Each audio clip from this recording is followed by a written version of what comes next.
Voilà, c'était un clip de Adji et de Remeka, Enfants en danger.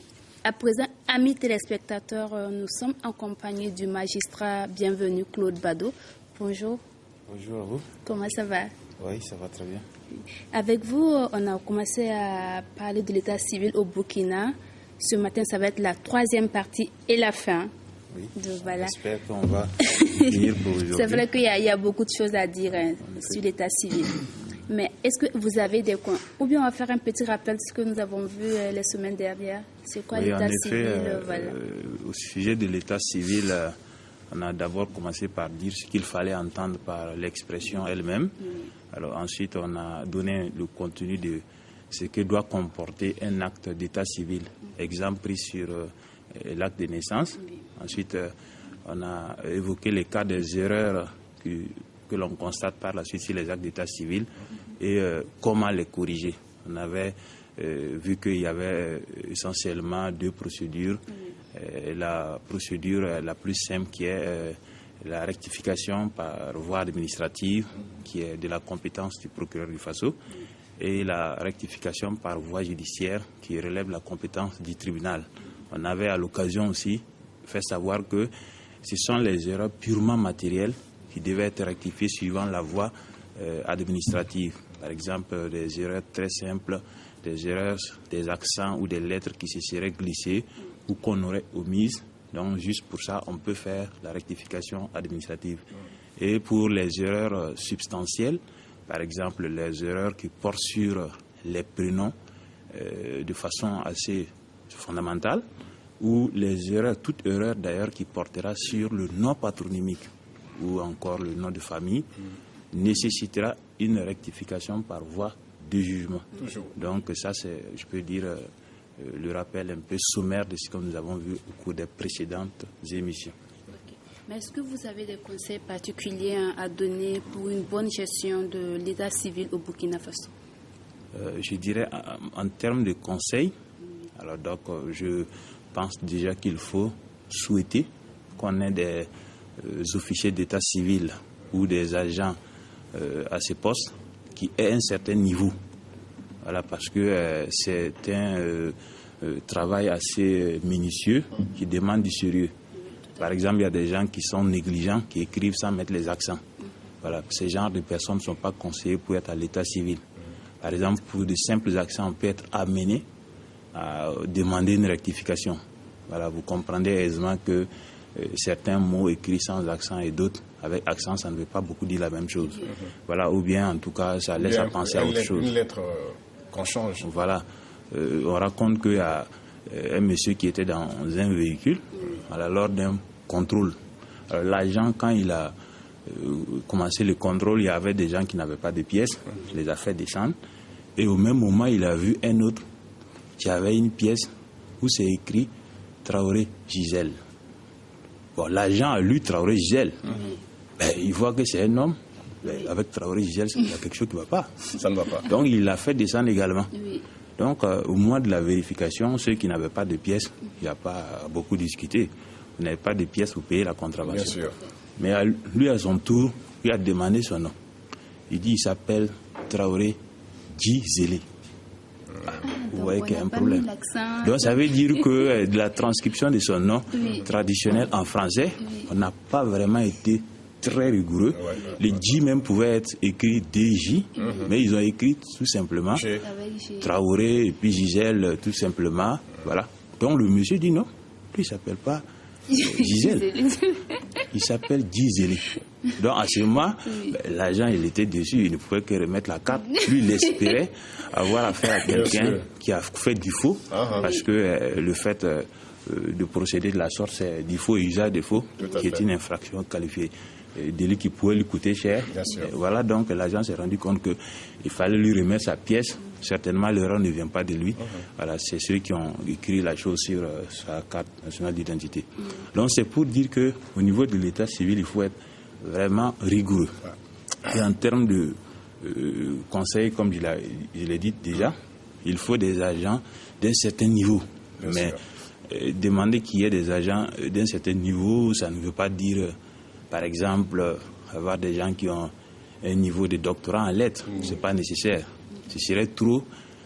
Bon, néanmoins, si par l'extraordinaire on retrouvait à l'état civil quelqu'un qui a un doctorat en lettres, ce ne serait pas une mauvaise chose. Voilà. C'est comme on le dit couramment, trop de viande ne gâterait pas la sauce. Quand bien même on pourrait avoir des difficultés pour mettre la louche et avoir le jus, mais ça ne saurait être vraiment un problème sérieux. Maintenant, c'est pour dire encore qu'au sujet toujours de la compétence des agents de l'état civil, il faut veiller là-dessus et songer à renforcer leurs compétences par des formations continues, surtout avec l'évolution des technologies aujourd'hui. Il faut songer peut-être à les mettre au niveau. Voilà, donc ce serait aussi une bonne chose. Voilà. Et puis, il ne faut pas oublier que toujours, en termes des conseils qu'il faut, il y a que l'officier de l'état civil a un pouvoir d'appréciation des choses qu'on lui déclare. Par exemple, si vous déclarez à l'officier de l'état civil un enfant, vous donnez sa date de naissance, le 1er janvier, et vous dites qu'il a été déclaré à l'état civil le 31 décembre, ça veut dire qu'il y a un problème. Voilà. Si c'est le 31 décembre de l'année qui précède, ça veut dire qu'il y a un problème. Il est né le 1er janvier 2000, ne peut pas avoir été déclaré le 31 décembre 1999. Il y a un problème. Donc c'est pour dire que l'une des deux dates, ce n'est pas vrai. Donc l'officier de l'état civil ne doit pas se contenter de recevoir et de transcrire ce qu'on lui dit. Par moment, il doit apprécier. Par exemple, vous donnez comme prénom de votre enfant, vous dites que vous voulez que l'enfant s'appelle Hihan. Bon, il peut vous interpeller en vous demandant qu'est-ce que ça veut dire, parce que, à mon avis, vraiment, ce n'est pas un nom qui est d'usage au Burkina. Ça pourrait causer préjudice à l'enfant. Maintenant, si les parents insistent, ben, il transcrit et c'est tout. Mais il a le droit de les interpeller, d'attirer leur attention sur certaines choses. Maintenant, en ce qui concerne toujours les conseils, il y a les conseils à l'égard même des parents. Les parents aussi doivent être dans une certaine disposition à comprendre ce qui peut être bien pour leur enfant. Voilà. Par exemple, j'ai pris le cas de celui qui donne à son enfant un prénom Hihan. Bon, entre nous, ça ne veut pas dire grand-chose. Voilà. Ou ensuite des gens qui pensent avoir des héros dans la vie, à qui ils se réfèrent. Par exemple, il veut nommer son enfant Hitler ou bien Ben Laden. Bon, avec tout ce qu'on dit sur ces personnes-là, que ça soit fondé ou pas, ce ne serait pas bien que l'enfant porte ce nom-là. Parce que fondé ou pas, ça peut les conduire à être des gens d'un caractère qu'on ne pourra pas contrôler. Donc c'est pourquoi il faut donner des noms simples. Maintenant, le pouvoir d'appréciation de l'officier de l'état civil, alors s'il est compétent pour faire certaines appréciations, ça doit rester dans certaines limites. Par exemple, vous êtes à l'état civil, vous dites que vous voulez que votre enfant soit prénommé, par exemple, Nigwazanga. Bon, il ne sait pas trop ce que ça veut dire, c'est un nom traditionnel. Il ne doit pas avoir en principe d'appréciation sur ces noms-là. C'est des noms traditionnels, pourvu que ça ne soit pas un nom tendancieux, un nom qui pourra visiblement causer préjudice à l'enfant. Il doit laisser passer ça. Mais il peut lui demander, non? Il peut chercher à comprendre. Oui, il peut chercher à comprendre. Maintenant, peut-être c'est un nom du village, bon. Maintenant, il n'appartient pas à l'officier de l'état civil de dire non, au lieu de mettre Nigwazanga, bon, c'est trop dépassé. Il faut mettre Stéphane ou bien Mustapha. Ça, ce n'est pas le rôle de l'officier de l'état civil. C'est quand le nom vraiment est susceptible de causer un préjudice à l'enfant de façon non équivoque que vraiment il doit interpeller les parents. Au-delà de ça, je crois que ça peut se faire. Maintenant, il y a toujours en termes de conseils, l'état civil, il faut d'ailleurs le rappeler, doit être fait par écrit. Voilà.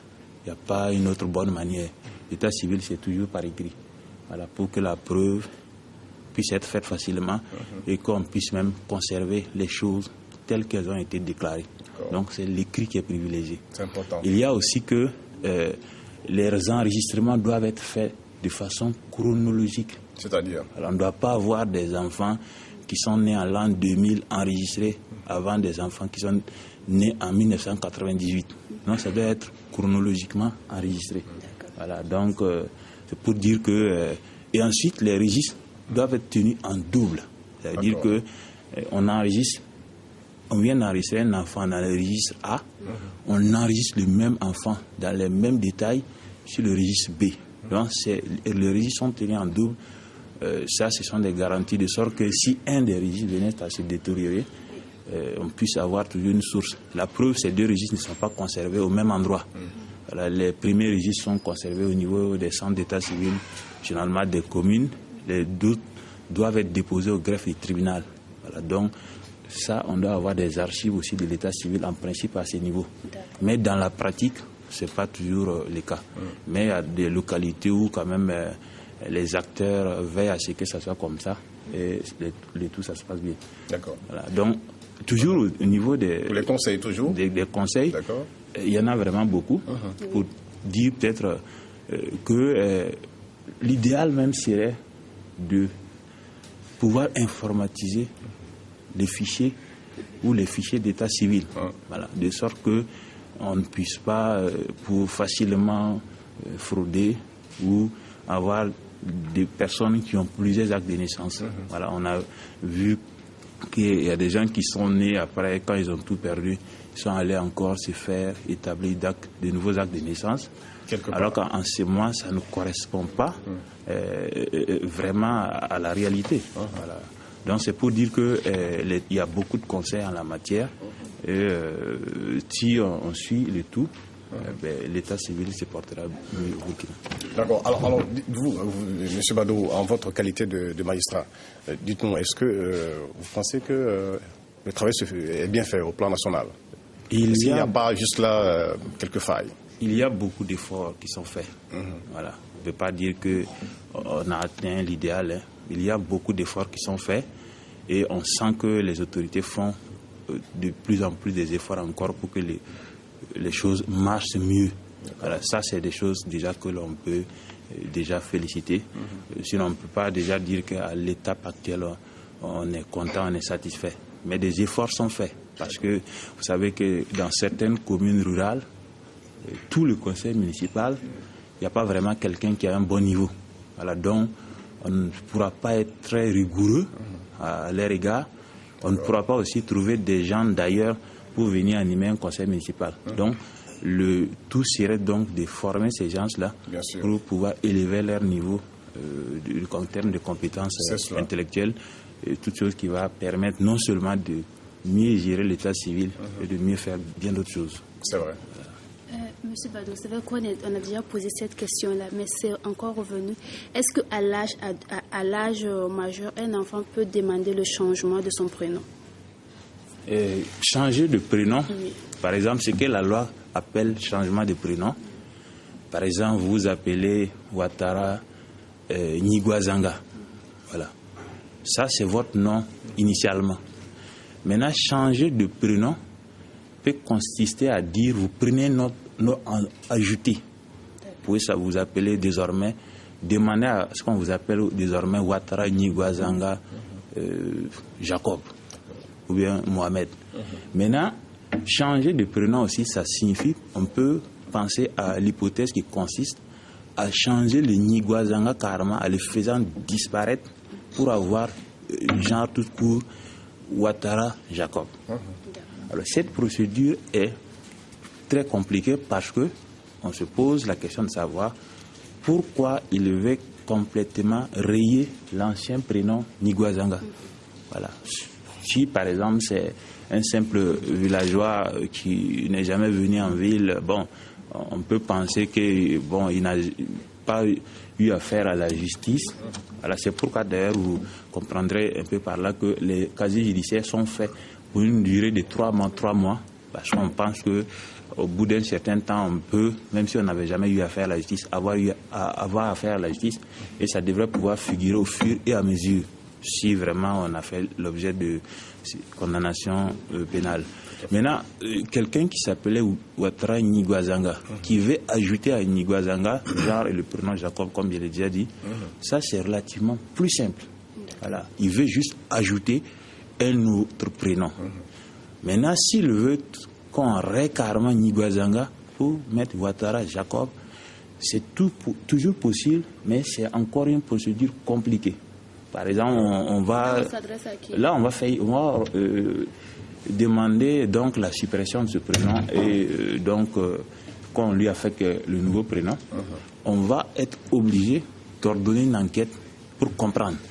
Je rappelle que ce qui est courant, c'est l'adjonction donc du second prénom au premier. Là, c'est simple, ça ne pose pas de problème.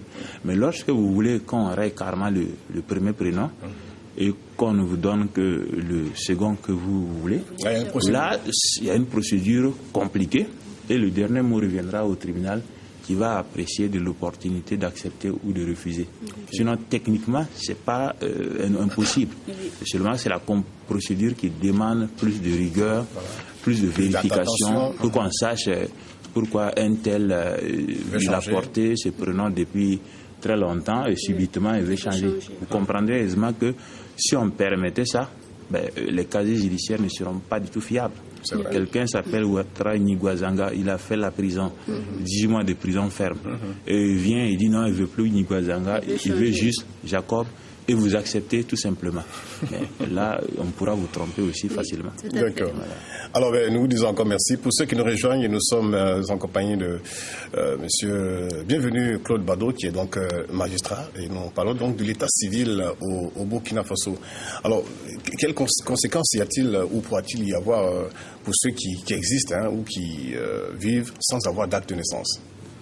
Alors, en termes de conséquences, si vous existez ou que vous vivez sans avoir un acte de naissance, alors c'est comme si au niveau administratif, il n'y a aucune trace qui laisse penser que vous existez. C'est pour dire que tout simplement d'un point de vue administratif, c'est comme si vous n'existez pas. Mais j'ai bien dit, c'est comme si vous n'existez pas. Concrètement, vous existez. Alors quand vous existez et que maintenant l'état civil ne vous reconnaît pas, c'est la même chose que quand vous existez comme une chèvre. Donc c'est pas intéressant. Voilà. Pour les animaux, on n'a pas besoin de... on peut les recenser dans un registre. On se gardera d'appeler ça un registre d'état civil. Donc il faut exister donc de façon officielle. Et cette existence viole du même coup votre droit à être identifié comme une personne à part entière. Vous ne pouvez pas, par exemple, avoir une carte nationale d'identité. Voilà. Vous ne pourrez pas non plus avoir... un compte bancaire, en tout cas pas dans une institution financière sérieuse, vous ne pourrez jamais l'avoir, et vous ne pourrez pas non plus effectuer des voyages sans avoir des soucis avec les forces de sécurité, que ce soit celles de votre pays, des pays de transit ou enfin des pays d'accueil. Donc c'est pour dire que quand vous existez sans avoir un acte de naissance, les préjudices sont réels. Voilà. Mais et par exemple, si cette personne-là qui n'a pas d'acte de naissance est en prison, vu qu'il n'a pas de casier judiciaire, il n'a pas d'acte de naissance, est-ce que s'il sort de prison, est-ce qu'on saura que c'est cette même personne-là qui a été en prison? J'ai bien dit que au début, avant de continuer, vous n'existez pas sur le plan administratif. On ne peut pas retrouver la trace de votre existence sur un registre. Mais j'ai bien dit que vous existez concrètement. Vous existez concrètement, c'est exactement un bon exemple qu'elle vient d'évoquer. Vous ne pouvez. J'ai souvent entendu des gens dire dans les campagnes où on encourage les gens à avoir des actes de naissance. Certains allaient jusqu'à dire que lorsqu'on n'a pas d'acte de naissance, on n'existe pas. Mais ça n'a pas de sens. Ça n'a pas de sens. On existe, seulement qu'on existe de façon illégale. Sinon, on existe. Voilà. Par exemple, quelqu'un qui commet une infraction sans qu'il n'ait d'acte de naissance, mais ça n'empêche pas la justice de le poursuivre. On va l'interroger. Quel est ton nom? Il va donner son nom. On va écrire le nom de ton père, ta mère. On va écrire tout. Et on fait foi à ce qu'il déclare. On peut après rectifier ça. Mais ça ne veut pas dire qu'il n'a pas d'acte de naissance, donc il n'a pas de papier, il ne peut pas aller en prison. Il ira en prison et ce serait sur la foi donc des déclarations qu'il aura faites. Donc on va l'enregistrer comme tel jusqu'à ce que éventuellement on puisse avoir la vraie version ou la vérité pour éventuellement corriger. Donc c'est pour dire que c'est pas parce qu'on n'a pas d'acte de naissance qu'on peut royalement commettre des infractions. circuler pour dire non, comme j'ai pas d'acte de naissance, donc on ne doit pas pouvoir me mettre en prison. Ça ne marchera pas. Donc la justice va se fier dans un premier temps, lorsqu'on n'a aucune preuve, se fier donc aux déclarations donc du délinquant que l'on va transcrire, déclarations qui seront susceptibles de modification au fur et à mesure qu'il y a la vérité qui va apparaître. S'il est venu dire qu'il s'appelle Ouattara Niguazanga, après les parties civiles, les victimes de l'infraction viennent dire non, c'est faux, c'est Traoré Mahamadi, on va modifier, on va changer les choses. Voilà. Si la régie nous permet, on a une dernière question. Est-ce qu'on peut affirmer que toutes les inscriptions non conformes à la réalité sur les actes de l'état civil et particulièrement sur les actes de naissance sont des erreurs ou des omissions selon vous? Non, on ne peut pas l'affirmer. Tout ce qui n'est pas conforme à la réalité sur les actes donc, de naissance n'est pas erreur ou omission. Voilà. Mais ce qu'on peut dire, la plupart de ce qui n'est pas conforme sur les actes de naissance, le plus souvent, sont des erreurs ou des omissions. Mais toutes ne sont pas des erreurs ou des omissions. Il y a des faussaires, il y a des gens qui falsifient les actes, il y a des gens qui falsifient leur année de naissance, comme pour diminuer leur âge. Il y a des gens qui falsifient moins les mois et les jours. Il y a des gens même qui vont aller jusqu'à falsifier sur le lieu où ils sont nés, même le pays. Voilà, donc vous comprendrez aisément que les fausses mentions qu'on a sur les actes de naissance, beaucoup sont des erreurs, mais toutes ne le sont pas. D'accord. En tout cas, merci beaucoup, magistrat. Bienvenue, Claude Bado. Avec vous, on parlait de l'état civil au Burkina Faso et c'était la 3e partie. Donc, c'est la fin aujourd'hui. Donc, la semaine prochaine, on va aborder un autre thème. Si Dieu le veut. En tout cas, merci beaucoup et excellente journée à vous. Merci. Voilà. Alors, nous allons à présent voir cet élément de Moumouni Banao qui travaille dur en ce moment.